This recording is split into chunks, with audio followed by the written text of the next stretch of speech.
Hosil bo'lish uchun moddalar eritmada yaxshi erish kerak yoki qandaydir birlikda erish kerak bo'ladi. Eruvchanlik bu moddalarning erituvchilarda eriy olish qobiliyati ekan. Tushunarli?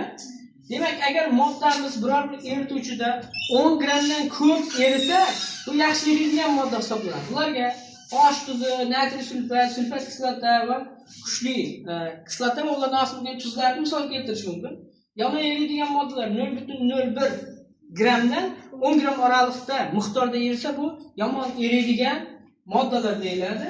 Amalda erimaydigan moddalar esa 0.01 grammdan kam erisa amalda erimaydigan moddalar deb qaraladi.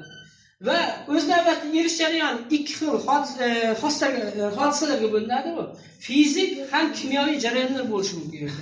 Demak, biz tuz solganda eritmada uning kristal strukturasi, ya'ni buzilishi, ionlarga ajralish uchun qanchalik energiya kerak, shu energiyani yo yutadi, yo ular buzilishdan energiya chiqaradi. Tushunarli?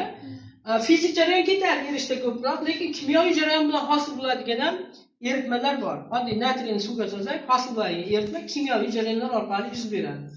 Erish jarayoni ham issiqlik chiqish, yutilish jihatdan ikkiga bo'linadi.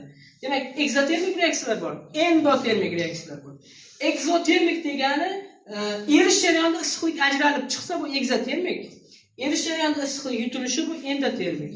Ekzotermik bo'lganda idishimiz demak qizib, issiqlik chiqadi tashqariga. Endotermik desa idishimiz soviydi. Tushunarli?